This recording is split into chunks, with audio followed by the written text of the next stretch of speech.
গোবিন্দ আমরা বলি না যে গোবিন্দ উঁচু জাতির, গোবিন্দ নিচু জাতির হয় না।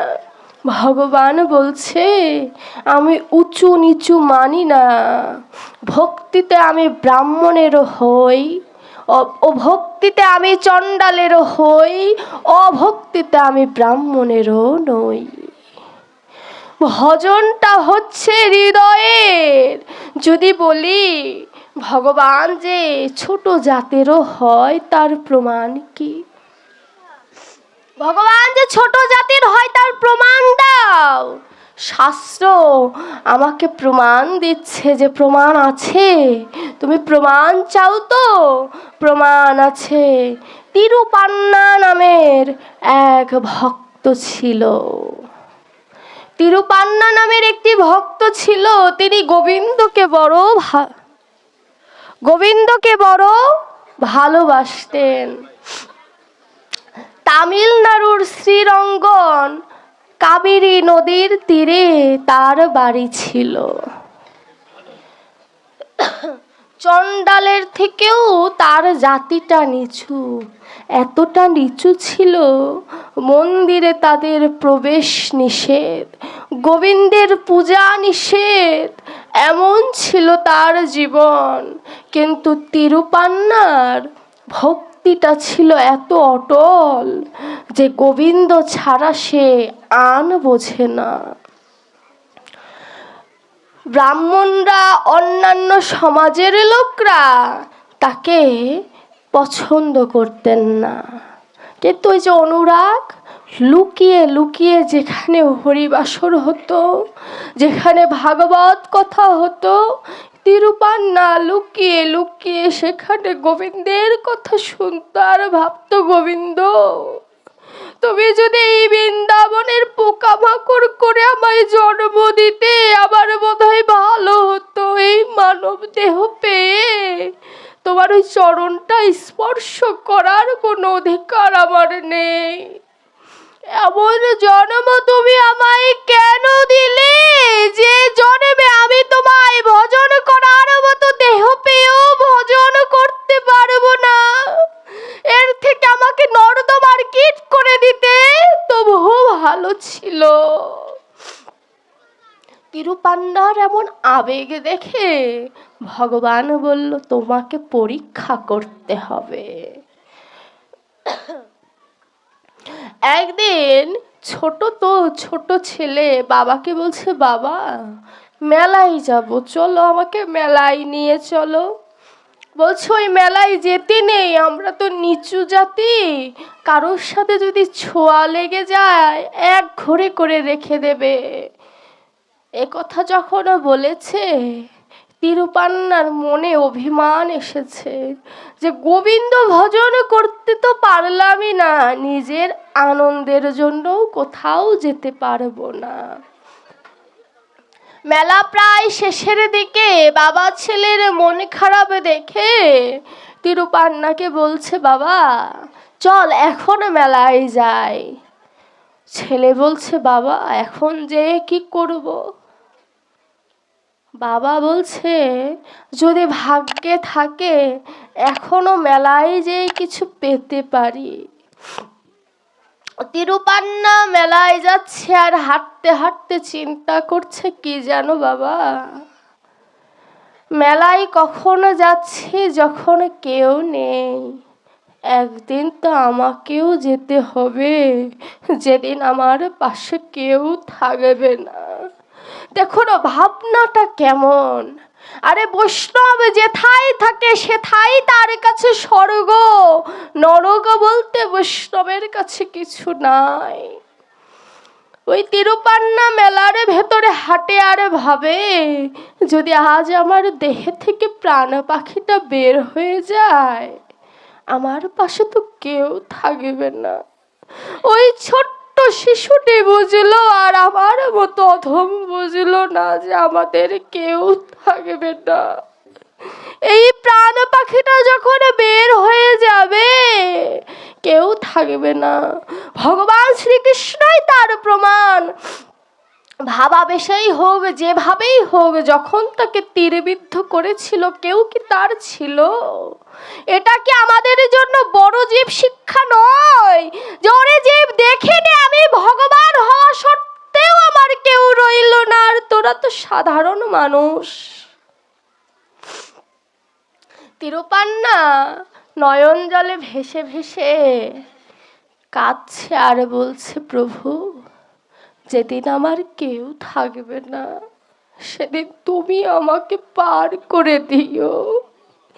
যেদিন কেউ থাকবে না তুমি আমায় সেদিন শেষের গতি করে দিও দয়াময়। ইহজগতে আমরা অনেকে চিন্তা করি যে আমার তো পুত্র নাই, আমার গতি হবে কেমন করে? পুত্র ছিল না শ্রীবাসের, শ্রীবাসের কি গতি হয়নি? ওরে শ্রীবাস সেদিন বলেছিল শ্রীবাসকে গৌর হরি, যে শ্রীবাস তোমার এক পুত্রকে ভগবান নিয়ে গেছে, আমরা দুই পুত্র তোমার রইলাম, তোমার শেষের দিনের সকল কাজ আমি করব। আমরা আসলে সম্বন্ধটা ভালো জায়গায় করতে পারি না। তিরুপান্না কান্না করছে আর গোবিন্দকে বলছে, গৌর হরি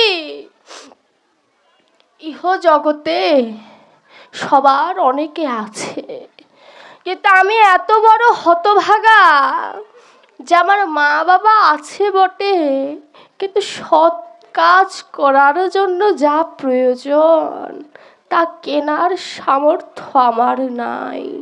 মেলায় হাঁটছে, হাট চিন্তা করছে যে তা কেনার আমার সামর্থ্য নাই দয়াময়। আমি মায়ের কাছে শুনেছি যে যার কেউ নাই তার বলে তুমি আছো, তো তুমি যদি থেকে থাকো এই অধমকে সেদিন তুমি নিজ গুণে পার করে নিয়ে যেও দয়াময়।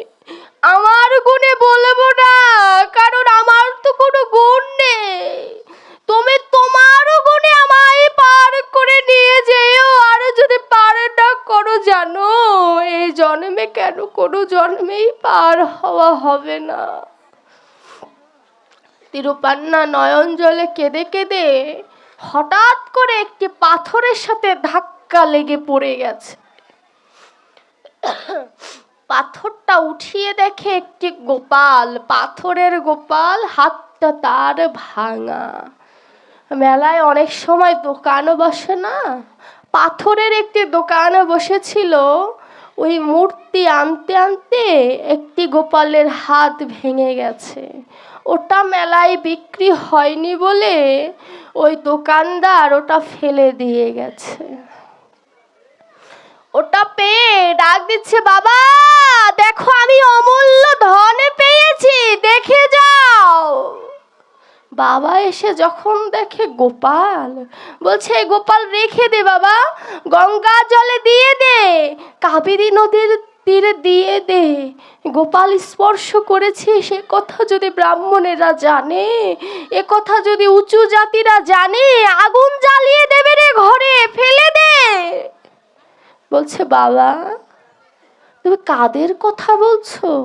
যারা কিনা গোপালের হাত ভেঙে গেছে সেই ঠাকুরকে ফেলে দেয়, একবারে চিন্তা করে না ঠাকুরের হাত ভেঙে গেছে তার কতটা কষ্ট হচ্ছে, তুমি তাদের কথা বলছো? ধিক এমন মানুষকে, ধিক যারা গোপালের ব্যথাকে অনুভব করে না, তারা তো মানুষ হওয়ারই যোগ্যতা নেই তাদের। ওদের ভগবান নয় গো, এ যে আমাদের কাঙালের ঠাকুর, এর জন্যই তো ফেলে দিয়ে গিয়েছে। বাবার শাস্ত্র হেরে গেল ছেলের কাছে। ছেলে গোপালকে হাতে নিয়ে বলছে, গোপাল তোমার বড্ড ব্যথা না? আহ কি মাধুর্য, কি প্রেম, যে গোপাল তোমার হাতে বড় ব্যথা, তুমি চিন্তা করো না, আমি পাতা দিয়ে কাপড় দিয়ে তোমার হাতটা বেঁধে দেব, ঠিক সেরে যাবে। কতটা ভক্তি থাকলে এমন কথা কেউ বলতে পারে? আমরা যদি হতাম তাহলে ভাবতাম পাথরে পাথরে কোনোদিন জোড়া লাগে, কিন্তু ভক্ত বলছে ভক্তিতে জোড়া লাগানো সম্ভব। এবার ঘরে আনার পরে মাও কিছু বলে বোঝাতে পারল না। পরের দিন মা জল আনতে গিয়েছে, ওখানে কারোর কাছে শুনেছে ভাঙা ঠাকুর ঘরে রাখতে হয় না। ইহজগতেও আমরা ঠাকুর যদি ভেঙে যায় জলে ভাসিয়ে দিই, তাই না? কেউ ঘরে রাখি না।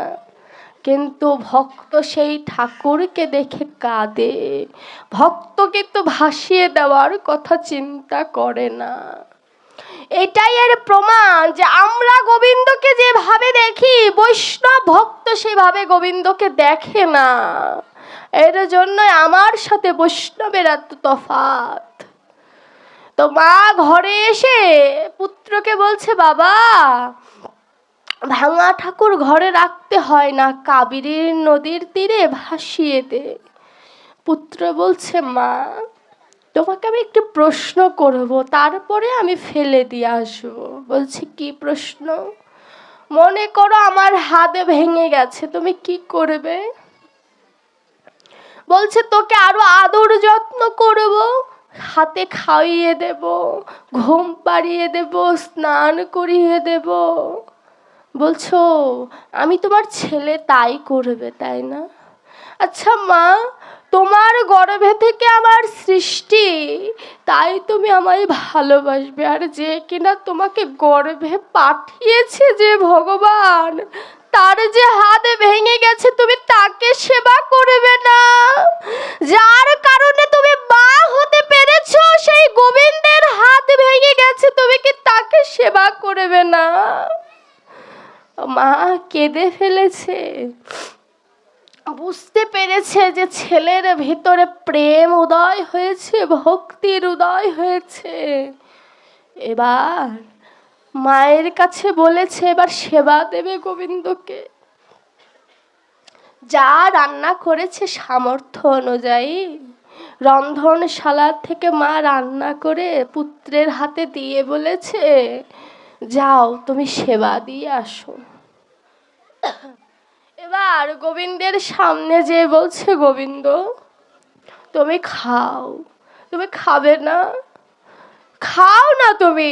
এমন করে সুন্দর করে থালাটা হাতে নিয়ে বলছে, তুমি খাও। ও তোমার হাত ভেঙে গেছে, তুমি খাবে কেমন করে? তোমার তো হাত ভেঙে গেছে, তুমি খাবে কেমন করে? বলছে, এই নাও আমি তোমাকে খাইয়ে দিচ্ছি, খাও। দেখুন, আমিও যদি গোবিন্দের কাছে এমন করে তুলি, গোবিন্দকে আমার হাতের সেবা নেবে বাবা। সেও ভক্ত, আমিও মানব দেহ পেয়েছি, আমি আর নিজেকে ভক্ত বলবো না। আমি যদি গোবিন্দকে বলি, ও প্রাণনাথ তুমি একটু সেবা নাও, এই থালার প্রসাদ এমনই রবে, কেউ সেবা নেবে না। কিন্তু যখন সেবা নেয় না, তখন বলছো আমি তো নিচু জাতির, আমি তো মন্ত্র জানি না, আমি তো পুষ্প দিতে জানি না, আমি তো তুলসী পত্র দিতে জানি না, তাই আমার প্রসাদ তুমি নেবে না। আজ যদি তুমি না দাও, তাহলে আমি জেনে নেব তুমি কোনোদিন ভক্তের ভগবান হতে পারো না। তোমার কাছে যদি সব ভক্ত সমান হয়, তুমি প্রসাদ গ্রহণ করো।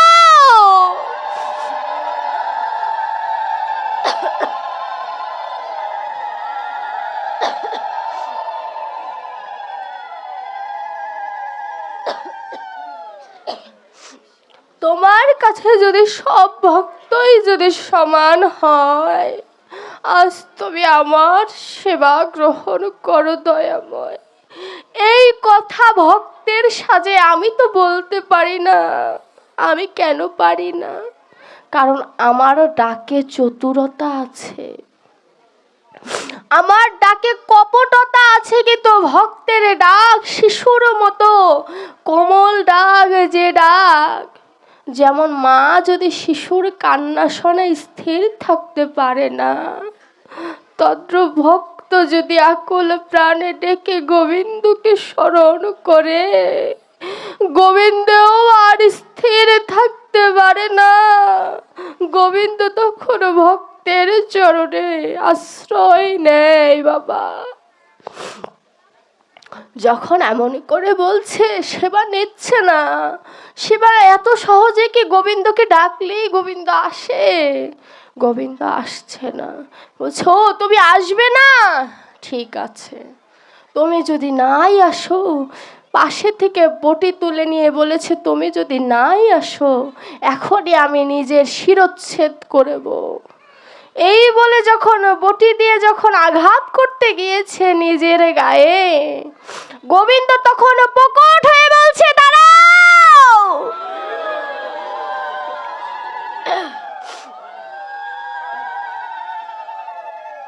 গোবিন্দ প্রকট হয়ে বলছে দাঁড়াও, তুমি কি করছো?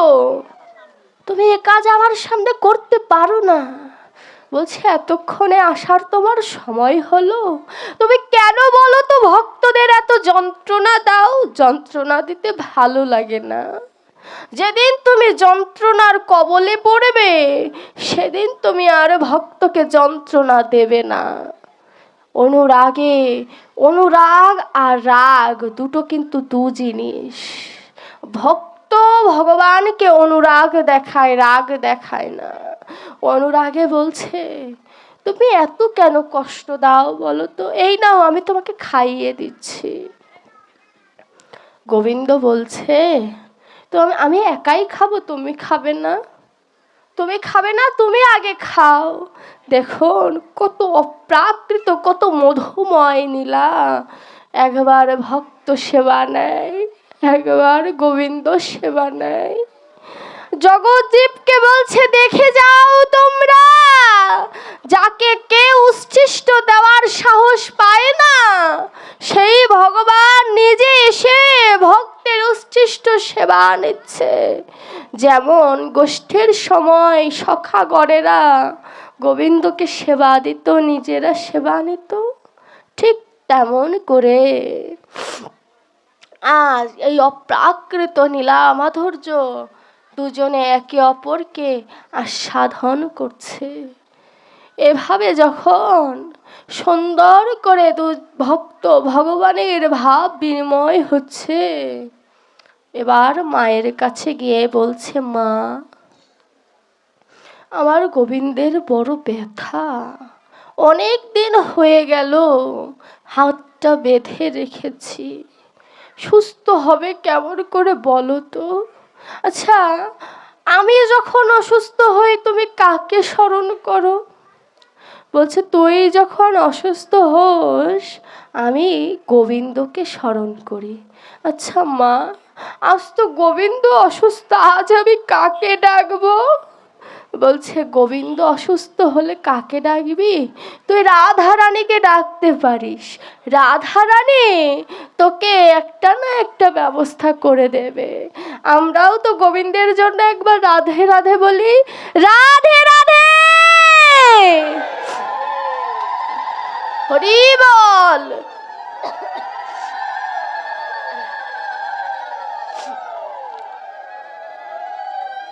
এইভাবে রাধে রাধে বলে যখন ডাকে তখন রাধারানী বলছে আমার সখাকে পেয়ে তোমার শান্তি হলো না, এবার আমাকেও চাই। রাধারানী এসেছে, এসে বলছে তুমি আমায় ডেকেছো কেন? তখনও বলছে রাধে আমি তোমার কাছে অন্য কিছু চাই না গো, ওই যে আমার গোবিন্দর হাতটা ভেঙে গেছে, তো তুমি কি দয়া করে আমার গোবিন্দের হাতটা ঠিক করে দিতে পারো? রাধারানীকে বলছে তুমি কি হাতটা ঠিক করে দিতে পারো? বলছে আমি ঠিক করে দিতে পারি, কিন্তু একটি শর্তে। বলছে কি শর্তে? বলছে যার ডাকে আমার সখা তোমার কাছে চলে এসেছে তাকে তো আমি এমনি এমনি ছাড়বো না। বলছে আমার তো কিছু দেওয়ারে নেই, তুমি আমাকে দেবে কি, নেবে কি আমার কাছ থেকে?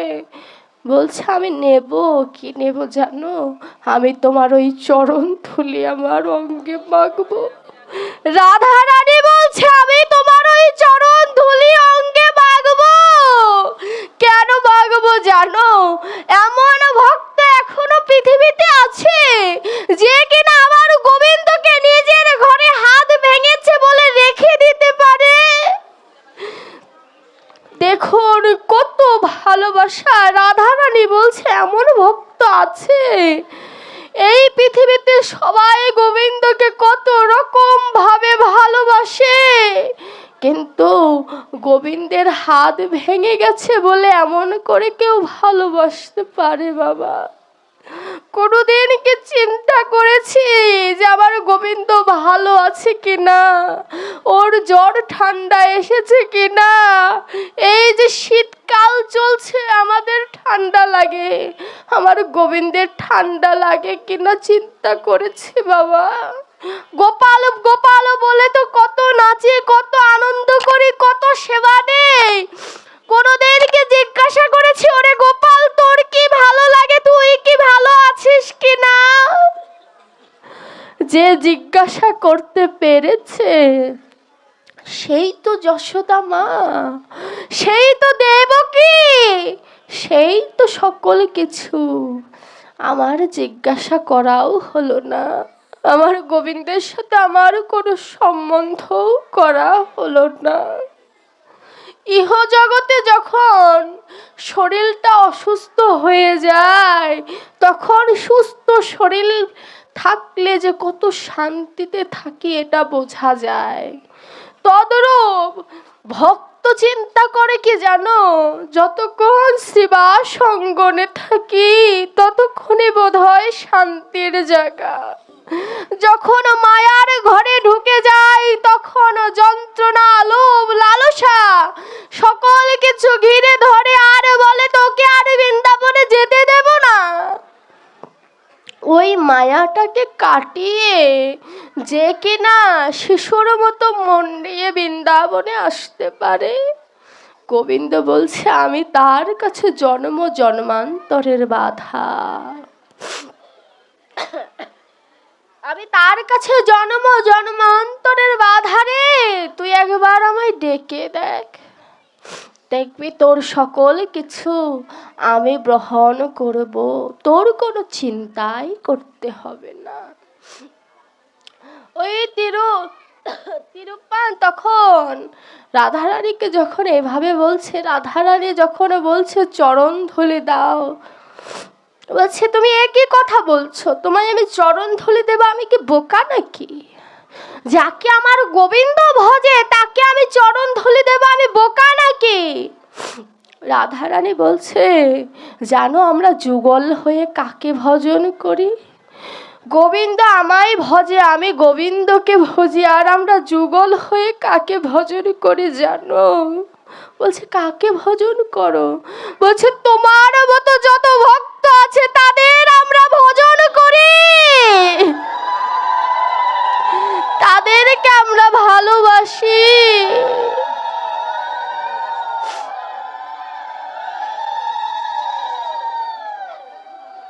দেখুন কত সুন্দর তত্ত্ব দিল। বলছে আমরা একে অপরকে ভজন করি, কিন্তু যুগল হয়ে যখন দাঁড়াই তখন আমরা ভক্তের চরণের আশ্রয় নেই।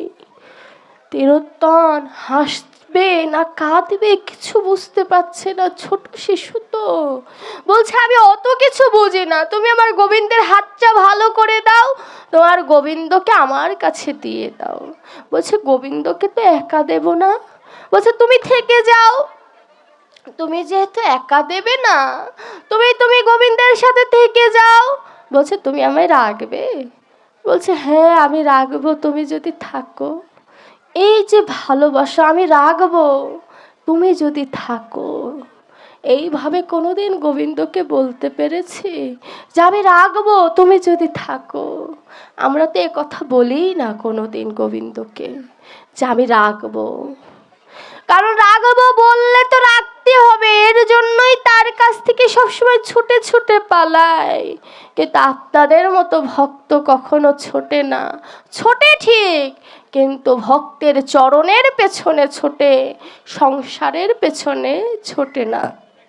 সংসারের পেছনে ছোটে না। তখন রাধারানী আশীর্বাদ করলেন। আশীর্বাদ করার পরে তিনি অপকট হয়ে গেলেন। তারপরে যখন ওই পাতায় তেনায় মোড়ানো ওটা যখন খুলছে, খুলে দেখে হাতটা জুড়ে গিয়েছে। হাতটা মূর্তির সাথে, ওই প্রেমময় মূর্তির সাথে হাতটা জুড়ে গিয়েছে। জুড়ে যাওয়ার সাথে সাথে বাবাকে ডেকেছে, বাবা দেখে যাও, কে বলেছে পাথরের মূর্তিতে জোড়া লাগে না, তুমি দেখে যাও, আমি ভক্তি ধন দিয়ে জোড়া লাগিয়ে দিয়েছি, তুমি একবার এসে দেখে যাও। বাবা তুমি দেখে যাও, আমি জোড়া লাগিয়ে দিয়েছি। বাবা এসে যখন দেখে যে গোবিন্দের হাতটা জোড়া লেগে গেছে, বাবা তখন ধুলায় পড়ে গড়াগড়ি দিয়ে বলছে, বাবা তোর তো এখানে জন্ম হওয়ার কথা নয় রে, তুই আজ যা করলি তোর তো এখানে জন্ম হওয়ার কথা নয়। আমি ঢেরা পিটিয়ে জানিয়ে দেবো যে তোমরা দেখে যাও আমার ছেলে কি করেছে, দেখে যাও। ভক্ত কখনো উঁচু নিচুতে থাকে না, ভক্ত সবসময় কৃষ্ণ কৃষ্ণ জীবন নিয়ে থাকে। ভক্তের কোনো জাতি হয় না, ভক্তের কোনো কুল হয় না, ভক্ত সর্বদা কৃষ্ণময় জীবন নিয়ে থাকে। যেথায় ভজন হয় সেথায় ভক্ত থাকে। বাবা ফুল দেখেছেন, এই ফুলের মধ্যে মধু আছে, তাই না? মধুটা সঞ্চয় করতে কে পারে? ভ্রমর। আচ্ছা ভ্রমর এমনভাবে সঞ্চয় করে ফুলের কিন্তু কোনো ক্ষতি হয় না, তাই না? কিন্তু আমি যদি ফুলের থেকে মধু সঞ্চয় করতে যাই, একটা পাপড়িও কিন্তু থাকবে না। শাস্ত্র বলছে, ভাগবত বলছে যে ওরে ভক্ত হচ্ছে এমন ভ্রমরের ন্যায় যে কৃষ্ণ ভক্তির মধু আহরণ করে ঠিকই নেয়, কিন্তু ভক্ত ছাড়া, গোবিন্দ ছাড়া কেউ বোঝে না কিভাবে কোথা থেকে নিল। তদ্রূপ এখানেও অনেক ভক্ত এমনভাবে লুকিয়ে আছে, গোবিন্দ ছাড়া ওই ভ্রমর ভক্তদের কেউ চেনে না।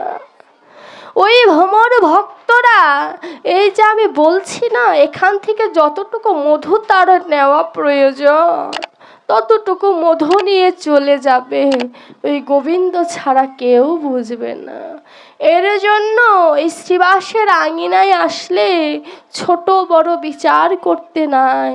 কে বলতে পারে আপনার পাশে স্বয়ং গোবিন্দও তো থাকতে পারে, কে বা বলতে পারে আপনার পাশে স্বয়ং রাধারানীও থাকতে পারে, যার কাছে মধুর ভাণ্ড রয়েছে।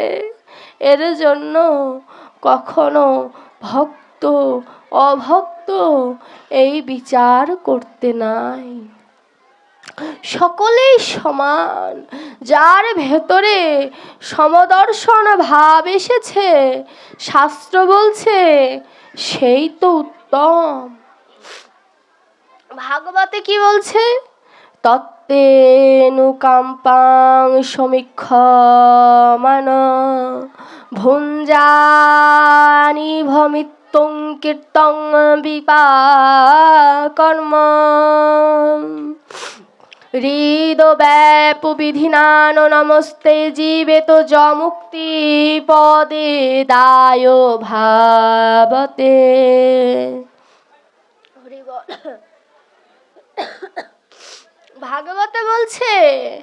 ভাগবতে বলছে যে ভক্ত কারা জানো? যারা তার প্রারব্ধ অপ্রারব্ধ দুঃখ শোক পাপ পুণ্য সকল কিছু ভগবানের চরণে সমর্পণ করে দেয়, তারাই ভক্ত। আর আমি তাদেরকে কি দেই জানো? আমি তাদেরকে মোক্ষ দেই। আমি তাদের মোক্ষ দেই, অর্থাৎ আমার সাথে যুক্ত হয়ে যাওয়ার সৌভাগ্য তাদেরকে দান করি। আর আমার গৌর হরি কলিযুগে এসে অভিনব তত্ত্ব দিল, ন মোক্ষং, অর্থাৎ মোক্ষ চাই না। ন জ্ঞান, জ্ঞান চাই না, ন বুদ্ধি, বুদ্ধি চাই না, কি চাই? ভক্তি ধন দান করো। হে গোবিন্দ, তোমার কাছে বুদ্ধি জ্ঞান ঐশ্বর্য ধন সম্পদ কিচ্ছু চাই না। যদি তুমি করুণা করে কিছু দিতেই চাও, ওই ভক্তি ধন আমাদের সকলকে দান করো। হরি বল।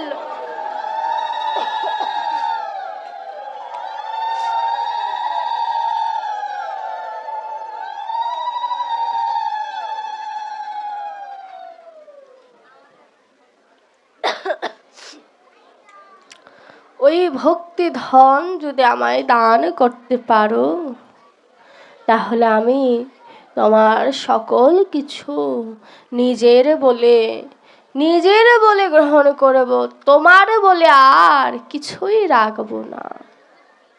ও ভগবান, তুমি কি গরিবের ঘরে সেবা নাও? যদি প্রশ্ন করি, ভগবান আমার তো দেওয়ার মতো কিছু নেই, তুমি কি গরিবের ঘরে সেবা নাও? অনেকের প্রশ্ন যে আমি তো রাজভোগ দিতে পারি না, আমি তো পঞ্চব্যঞ্জন সাজিয়ে দিতে পারি না, আমার ঘরে কি গোবিন্দ আসবে? গোবিন্দ বলছে, আমি আসি। আমি তো তোমার ওই পঞ্চব্যঞ্জন সেবা নিতে আসি না, আমি কি নিতে আসি জানো? তোমার ওই ভক্তিটুকুকে আমি গ্রহণ করতে আসি। ওই ব্যঞ্জন আমার প্রয়োজন নাই। আমি তো ক্রিয়াহীন, আমি ক্ষুধাযুক্ত হব কেমন করে? আমার তো দেহই নাই, যার দেহ আছে তার ক্ষুধা আছে, আমার তো দেহই নাই, আমার ক্ষুধা আসবে কোথা থেকে? ক্ষুধা আসে কখন জানো? যখন আমি দেখি ভক্ত আমার জন্য সেবার আয়োজন করেছে, তখন আমার ক্ষুধা আসে। বাকি সময় আমার কোনো ক্ষুধা আসে না গো। আমার ঘুম আসে কখন জানো? যখন দেখি ভক্ত আমাকে ঘুম পাড়ানোর জন্য গান গায়, তখন আমি নিদ্রা দেবীকে বলি, আমাকে ঘুম পাড়িয়ে দাও। ভক্ত ভগবানকে বশ করতে জানে ভক্তি দ্বারা, প্রেম দ্বারা, লোভ লালসা সকল কিছু দ্বারা সম্ভব। কোন লোভ থাকলে ভগবানকে পাওয়া সম্ভব? ভগবানের চরণের লোভ যদি কারোর থাকে, সেই লোভের দ্বারা গোবিন্দকে পাওয়া সম্ভব। ইন্দ্রিয়কে ত্যাগ করে নয়, ইন্দ্রিয়কে কৃষ্ণের নিবেদিত করে, ওই ইন্দ্রিয় দ্বারা যে কৃষ্ণ ভজে, কৃষ্ণ তারে কভু নাহি ত্যাজে। ইন্দ্রিয় দ্বারা কৃষ্ণকে ভজন করতে হবে, কিন্তু সেই ইন্দ্রিয় যেন কৃষ্ণ প্রীতি বাঞ্ছার তরে হয়, আমার জন্য যেন না হয়। আচ্ছা, তো পাঠক, তুমি যে বললে এত বড় বড় করে সে গরিবের ঘরে সেবা নেয়, প্রমাণ কি? শ্রীধর পণ্ডিতের কথা তো আমরা সবাই কম বেশি জানি। গৌর অবতারের সময় শ্রীধর পণ্ডিত ছিলেন, যিনি কিনা গৌরের পার্শ্বদ স্বরূপ এসেছিলেন। এই শ্রীধর পণ্ডিত বৃন্দাবনের মধুমঙ্গল সখারূপে লীলা করেছিলেন। শ্রীধর পণ্ডিত অনেক গরিব ঘরে জন্ম নিয়েছিলেন, যদিও জন্মটা তার চেয়ে নেওয়া ভগবানের কাছে, যেন সে দরিদ্র ঘরেই জন্ম নেয়। তো শ্রীধর পণ্ডিত যখন গরিব ঘরে জন্ম নেয়, তার পেশা ছিল, আচ্ছা তার আগে একটি প্রশ্ন, এখানে অনেকে গৌর সেবা দেয়, আমার গৌরের পছন্দ কি? সব থেকে পছন্দ কি? হ্যাঁ হ্যাঁ ঠিক, থোর মোচা লাউ এগুলো গৌর হরি খুব পছন্দ করে। আজও নবদ্বীপে এমনও আছে যে কোনো বাড়ি যদি থোর মোচা ভালো সুগন্ধি পায়, গৌর হরি বলে আজও আসে সেবা নেওয়ার জন্য। ভাবা যায় গৌর হরির কত লোভ। এই থোর মোচা এগুলো শ্রীধর পণ্ডিত বিক্রি করতেন।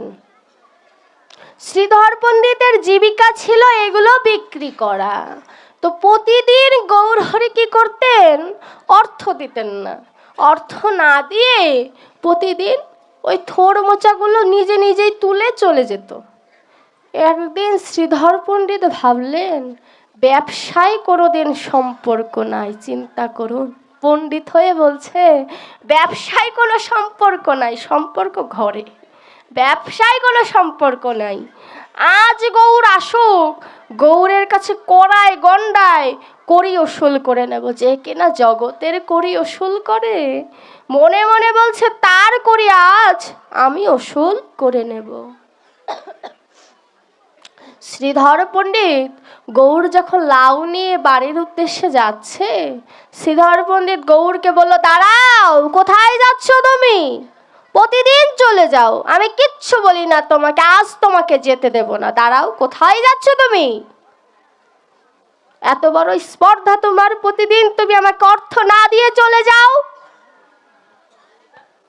গৌর হরি হেসে হেসে বলছে, শ্রীধর, আজ তো আমার কাছে কোনো অর্থ নেই, তোমায় আমি অর্থ দেব যেদিন অর্থ দেওয়ার সময় হবে।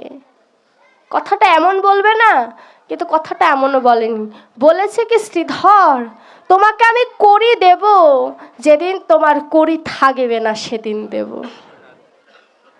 দেখেছেন, শ্রীধর তো প্রথমে বুঝতে পারেনি যে আমাকে গৌর কি বলল, যেদিন করি থাকবে না সেদিন করি দেবে। শ্রীধর বলছে, ঠিক আছে যাও, আজকের মতো ছেড়ে দিলাম। এবার যেদিন গৌর সন্ন্যাস নিলে, কেউ তো রাজি না, গৌর যে সন্ন্যাস নেবে কেউ কি রাজি ছিল? কেউ রাজি ছিল না। যুবক বয়সে সন্ন্যাস নিল, আমরা সবাই এই কথাটা জানি, তবু বারে বারে এই কথাটা মাঝে মধ্যেই পাঠের আসরে বলি কেন জানেন? যারা বলে যে বয়স হয় নাই ভজন করার, তাদের উদ্দেশ্যে বারে বারে প্রত্যেকটা পাঠক গৌর হরির সন্ন্যাসের কথাটা কিঞ্চিত হলে তুলে ধরে। ভারতী গোসাই দেখুন, এখানেও একটি ঝামেলা পাকিয়ে রেখেছে। তিনি বৈষ্ণব, ভারতী গোসাই কিন্তু বৈষ্ণব ছিলেন না, শাক্ত উপাসক ছিলেন। এখন তিনি ভারতী গোসাইয়ের মধ্যে এমন কিছু পেয়েছিলেন যে তিনি কি উপাসনা করে সেদিকে আর লক্ষ্য করেনি। তিনি দেখেছেন তার ভিতরে ভক্তি কতটুকু আছে, কারণ যে কিনা জগতের প্রতি তাকে সে যে সন্ন্যাস দেবে অবশ্যই তার উপযুক্ত দেহ আছে বলেই গৌর তার কাছে গিয়েছে। আর কারোর কাছে তো তিনি গেল না, কেন ভারতী গোসাইয়ের কাছে গেল। ভারতী গোসাইকে বলল গৌর হরি যে, ভারতী গোসাই, আমি সন্ন্যাস নেব। বলছে, এ তো সম্ভব নয়, তোমাকে আমি সন্ন্যাস দেব না। শাস্ত্রে উল্লেখ আছে 4টি বয়সের কথা। প্রথম 25 বছর ব্রহ্মচর্য, পরের 25 বছর গায়হস্থ, পরের 25 বছর বানপ্রস্থ, তারপরের 25 বছর হচ্ছে সন্ন্যাস। তোমাকে আমি সন্ন্যাস তো দিতে পারবো না, নিম্নে তো 50 বছর হবে, তারপরে তো তুমি আমার কাছে সন্ন্যাস চাইতে পারো, এর আগে তো আমি তোমাকে সন্ন্যাস দিতে পারি না। যুবতী অর্ধাঙ্গিনী তোমার ঘরে, তুমি কি তাদের কাছে অনুমতি নিয়েছো? তুমি যে সন্ন্যাস নেবে তুমি কি তাদেরকে বলেছো? মা অনুমতি না দিলে সন্ন্যাস নেওয়া যায় না, তুমি কি জানো না? বলছে, মা আমাকে বলেছে কি জানো, ব্রজের কোকিল ব্রজে যা। ভারতী গোসাই বুঝতে পেরেছে, চতুরতা খাটিয়েছে। গৌরহরির কণ্ঠটা তো কোকিলের মতো। ভোরবেলা মায়ের ঘরের সামনে যেয়ে বলেছে, মা আমায় বিদায় দাও। মা বলছে, ব্রজের কোকিল ব্রজে যা। গৌর বলল, তথাস্তু। ব্রজের কোকিল ব্রজেই চলে গেল। দিনটি কি দিন ছিল? কোন দিন গৌরহরি সন্ন্যাস নিয়েছিল? কোন দিন নিয়েছিল? পৌষ সংক্রান্তির দিন গৌরহরি সন্ন্যাস নিয়েছিল। যেদিন আমরা পিঠাপুলি খাই, সেদিন মা জাতিরা কেঁদেছিল গৌরের জন্য। মায়েরা সবাই, নবদ্বীপের যত মা ছিল সবাই গৌরের জন্য হাহাকার করেছিল যে গৌর কি করলো। আর গৌর বলছিল, মা তোমরা তো আমার এত মাত্র একটা মা, বিশ্বজোড়া কত মা আমার জন্য কাঁদছে। ক্ষুদ্র স্বার্থে ত্যাগ করতে হয় বৃহৎ স্বার্থের জন্য। বৃহৎ স্বার্থটা হচ্ছে হরিনাম প্রচার। সেই প্রচারে বিষ্ণুপ্রিয়ার মতো ভালোবাসা, সচী মাতার মতো ভালোবাসাকে তিনি বলেছেন ক্ষুদ্র স্বার্থ চিন্তা করেছেন। তাদের মতো ভালোবাসাকে ক্ষুদ্র স্বার্থ বলেছে গৌরহরি আমাদের মুখের দিকে তাকিয়ে। আর আমরা কিনা কোনোদিন গৌর বলে নয়ন জলে ভেসে যেতে পারলাম না। বিষ্ণুপ্রিয়া বলেছিল, স্বামী আমার এই দুই নয়নে তোমায় দেখে স্বাদে মেটে না গো, যদি জগতের সবার নয়নে যদি তোমার ওই মূরতিটা আমি দর্শন করতে পারতাম তবে বোধহয় আমার স্বাদ মিটত। বিষ্ণুপ্রিয়াকে সেদিন গৌরহরি বলেছিল, কথা দিলাম সবার নয়নে তুমি আমায় দেখবে। গৌর কে বলেছে বিষ্ণুপ্রিয়াকে কাঁদিয়েছে? বিষ্ণুপ্রিয়াকে কাঁদায়নি, বিষ্ণুপ্রিয়াই বলেছে তুমি যাও, তুমি সবার কাছে কৃষ্ণ নাম প্রচার করো। তো ভারতী গোসাই বলছে, সবই বুঝলাম, কিন্তু তোমাকে আমি 50 বছরের আগে সন্ন্যাস দিতে পারবো না। ভারতী গোসাইকে বলেছিল, 50-এর আগে যদি হয় মোর মরণ, কৃষ্ণ ভজন সাধু সঙ্গ আমার হবে বা কখন? গৌরহরি তো সত্যিই 50 বছর বাঁচেনি। দেখুন কত বড় কথা। যারা বলে আজ ভজন করব না কাল করব, তাদেরকে এই গৌরের প্রশ্নটা তাদেরকে করো, যদি আমার বৃদ্ধ বয়সের আগে মৃত্যু হয়ে যায় আমি কি সাধু সঙ্গ করতে পারবো না? গৌরহরি সন্ন্যাস চলে গেল। শ্রীধর পণ্ডিত নয়ন জলে কেঁদে বলে, এতদিন কেউ অর্থ না দিলেও তো আমার কাছ থেকে লাউ মোচা নিয়ে যেত, আজ তো আমার কাছে কেউ আসে না, আজ তো আমার কাছে কেউ আসে না, আজ আমার কি হবে? আজ আমার কি হবে? এমন করে যখন নয়ন জলে কাঁদছে তখন শ্রীধর শুনতে পেল যে অনেক ভক্ত গৌরকে দেখতে যাচ্ছে। গৌর পুরী ধাম থেকে বৃন্দাবনে যাবে, নবদ্বীপের ভক্তদের তিনি দেখতে চেয়েছেন। শ্রীধর পণ্ডিত চিন্তা করলেন, কত ভক্ত তো তার জন্য কত কিছু নিয়ে যাবে, আমি নিয়ে যাব কি? শ্রীধর ভাবলেন, গৌরহরি যা আমার কাছ থেকে নিত আমি বরং তাই নিয়ে যাই। গাছের থেকে মোচা পেরেছে, রন্ধন করার সময় পাইনি। শ্রীধর উত্তরিয়ার নিচে লুকিয়ে রওনা হলেন। রওনা হওয়া মাত্র দেখে কত ভক্ত কত রকমের রন্ধন করে গৌরহরির সামনে ভিড় করছে। এবার শ্রীধর পিছনে বসে বসে কাঁদছে আর বলছে, প্রভু আমি তোমায় এই মোচাটা দেই কি করে? এত আয়োজন করেছে তোমার সামনে, আমি তোমার সামনে এই মোচাটা তবু রন্ধন করিনি, দেব কেমন করে? এই ভেবে শ্রীধর নয়ন জলে ভেসে ভেসে বলছে, দয়াময় তুমি কি আমার সেবা গ্রহণ করবে না? ইহ জগতের অনেকে আছে, মোচা দেওয়ারও সামর্থ্য নাই, আছে না? অনেকে আছে। আমরা তো সুস্থ সবল স্বাভাবিক মানুষ, কিন্তু যারা রাস্তায় থাকে, যাদের উপরে ছাদ নেই, যাদের অঙ্গের বসনটাও ঠিক মতো নেই, তাদের ভেতরেও ভক্ত ঘোরে। কারণ গৌরের পার্শ্বদ যারা এসেছিল কেউই সবাই ভদ্র পরিবারের ছেলে হলেও শেষ জীবনে কিন্তু তারা ওই নোংরা কাপড় চোপড় পরেই থেকেছে। কে বলতে পারে ওই রাস্তায় যে পাগলের বেশে ঘুরছে সেও তো ভক্ত হতে পারে, সেও তো কৃষ্ণ পথের পথিক হতে পারে, হতে পারে না? বৃন্দাবনের এক সাধু একদিন পতিতালয়ে গিয়েছে। পতিতালয়ে গিয়ে বলছে, ও মা তুমি আমার জন্য একটা কাজ করতে পারবে? বলছে, কি কাজ বাবা, আপনি আমার এখানে এসেছেন কেন? বলে, সবাই না আমাকে দেখতে আসে, ওই সবাই দেখতে বাড়িতে আসে বলে আমার ভজন হয় না। তোমার কাঁধে হাত রেখে আমি বাজারটা একটু ঘুরবো, যাতে সবাই আমাকে ঘেন্না করে। তুমি আমাকে সহযোগিতা করবে ভজনে। পতিতা প্রথমে রাজি হয়নি, পরে বাবার আদেশ মানার জন্য পতিতার কাঁধে হাত রেখে পুরো বাজারে ঘুরেছে। কেন? যাতে তাকে অন্য মানুষরা বিরক্ত করতে না পারে, সে যেন নিরিবিলি ভজন করতে পারে।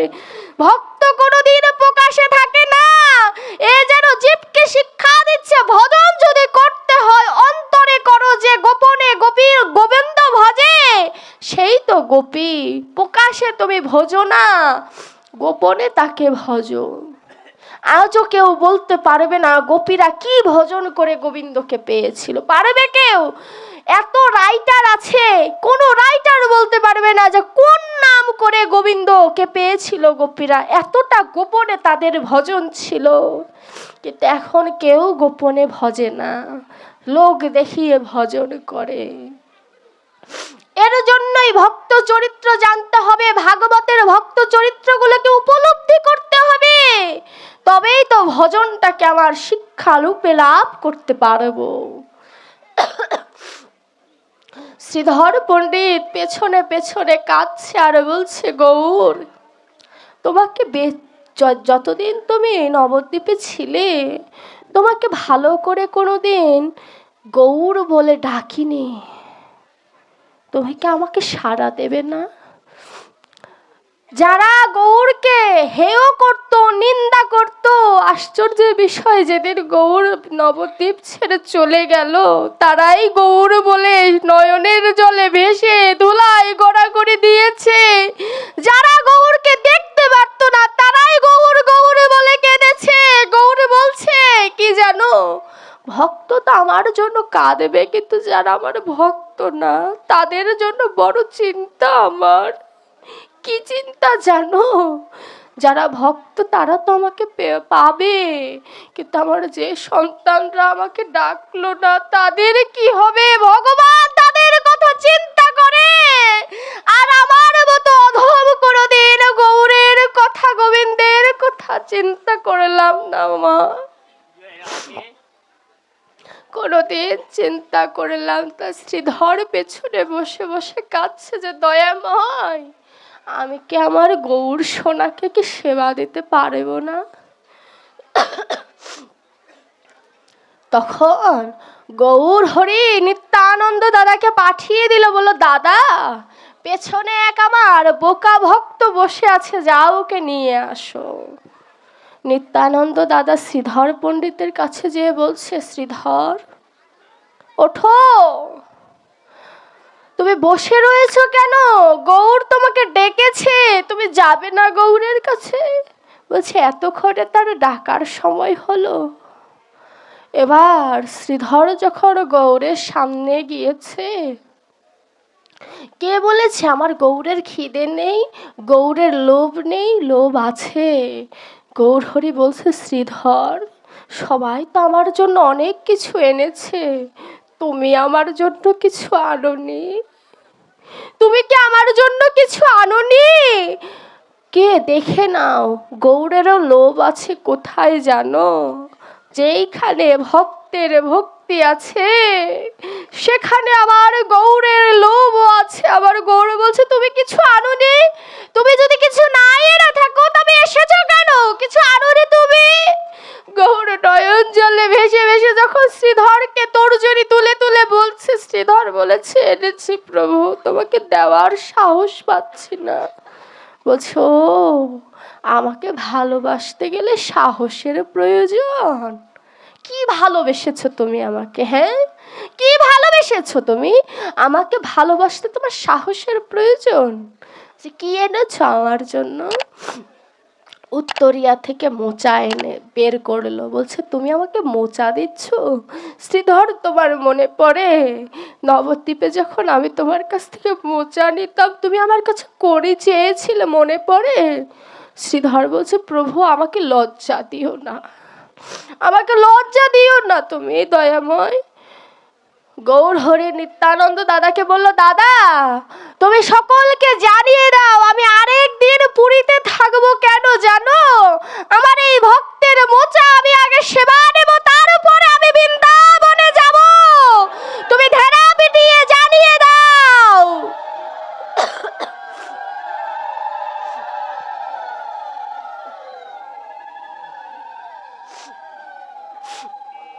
তুমি ঢেরা পিটিয়ে জানিয়ে দাও আজ, দেখুন আমি বৃন্দাবনে যাব না।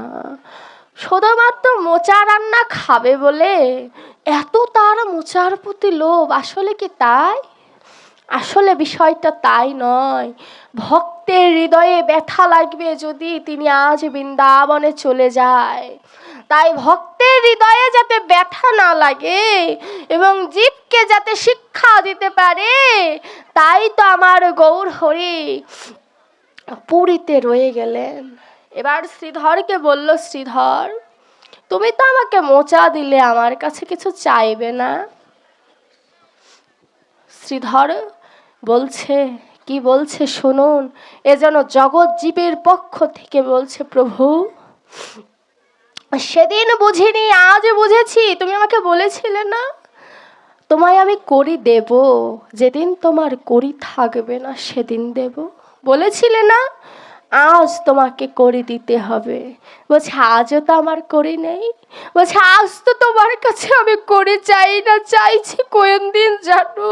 যেদিন ওই ভবঘাটের পারে আমায় দাঁড়িয়ে থাকতে হবে, ওই বৈতরণীর ঘাটে যেদিন আমি করি শূন্য দাঁড়িয়ে থাকবো, সেদিন তুমি আমাকে ওই করি দান করে আমাকে পার করে নিয়ে যেও। তোমার কাছে আর কিছু চাই না দয়াময়।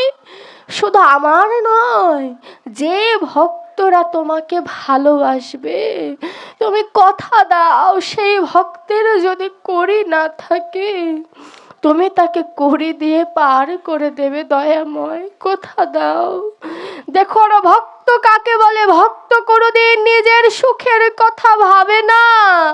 ভক্ত সর্বদা জগৎ জীবের কথা ভাবে, যে জগৎ জীব কিসে ভালো থাকবে, কিসে সুখে থাকবে, সেই কথা বৈষ্ণব চিন্তা করে সর্বদা।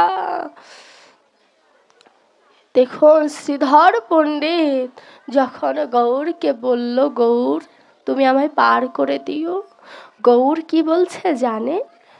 বলছে আমি তো মানব দেহ নিয়ে এসেছি, আমাকে পার হতে হবে না? যে কিনা পার করে, যে পারি, সে বলছে আমাকেও তো পার হতে হবে। শ্রীধর স্তম্ভ হয়ে গৌরের কথা শুনছে, আস্বাদন করছে যে কতটা সে চতুরতা করতে পারে, বিষয়টা সে উপলব্ধি করছে। শ্রীধরকে বলছে, গৌর হরি তোমরা আমায় যা ভাবো আমি কিন্তু তা নই। তোমরা তো আমাকে সেই গোবিন্দের সাথে, রাধারানীর সাথে মিলিয়ে ফেলো, তাই আমার কাছে অনেক কিছু চাও, কিন্তু আমি তো মানুষ, আমাকে পার করবে কে? এ কথা কি ভেবেছ? শ্রীধর মুস্কি মুস্কি হাসি দিয়ে বলে, যে কিনা সবাইকে পার করে, সে কিনা আমার সামনে ভোলা ভালা সেজে বলছে আমাকে পার করবে কে? শ্রীধর একটু কৌতূহলবশত জিজ্ঞাসা করলো, পার কে করবে তোমাকে? তুমি তো পার করো, তোমাকে আবার কে পার করবে? বলছে জানো শ্রীধর আমায় পার করবে কে? আমার কাছেও করি নেই। কোন করি নেই জানো? ভক্তি ধনের করি নেই।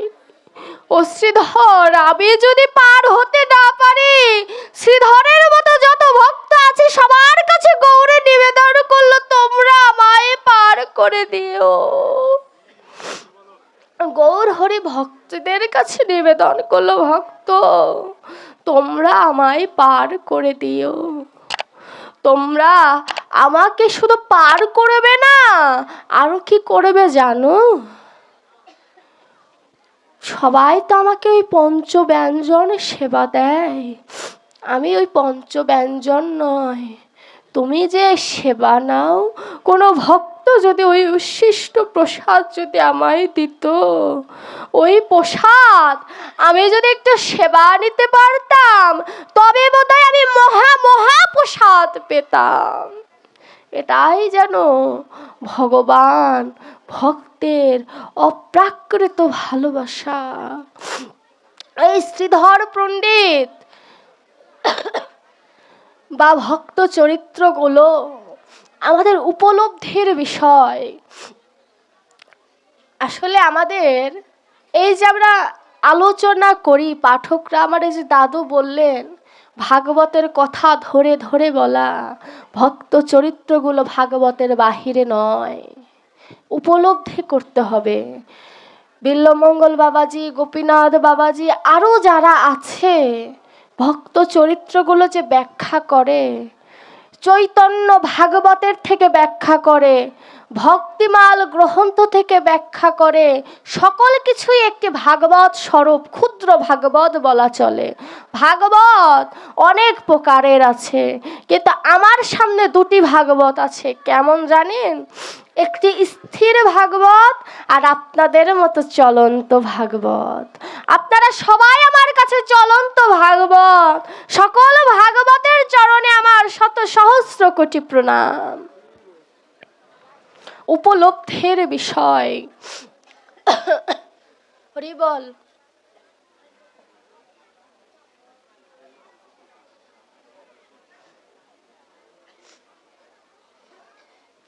এটা কি লিখেছে?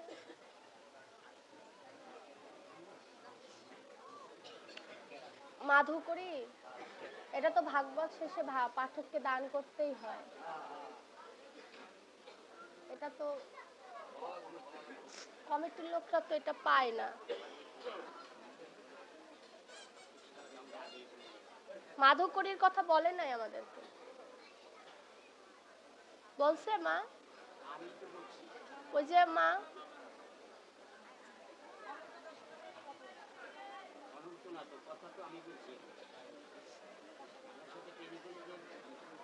আচ্ছা হরি বল, আপনারা মাধুকরী নেবেন এ কথাটা বলছেন কিনা?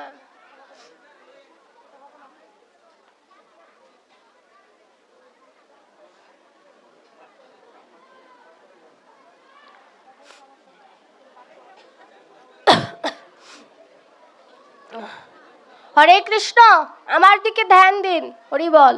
যদিও বদনটা সুন্দর না, তবু ধ্যান দিন। আপনাদের সকলের চরণে আমার একটা নিবেদন। আমাকে এক বাবাজি বলল যে কোনো একজন পাঠক বলেছে ব্রাহ্মণ দিয়ে শ্রাদ্ধ করালে বলে পাপ হয়। এই কথাটা কোনো একজন বলেছে, হ্যাঁ, আমাকে একজন জানালো, আমি তার নাম বলবো না। আমি একদিন থাকবো, সে আপনাদের এখানকার বাসিন্দা, তাকে জন্ম জন্মান্তর এখানে যতদিন সে বেঁচে আছে থাকতে হবে। তা আমি তাকে বলবো সে কোথায় পেল এ কথাটা। সে বলতে পারতে এই কথাটা শুদ্ধ ব্রাহ্মণদের শ্রাদ্ধ করাতে হয়, এই কথাটা বললে আমি মেনে নিতাম।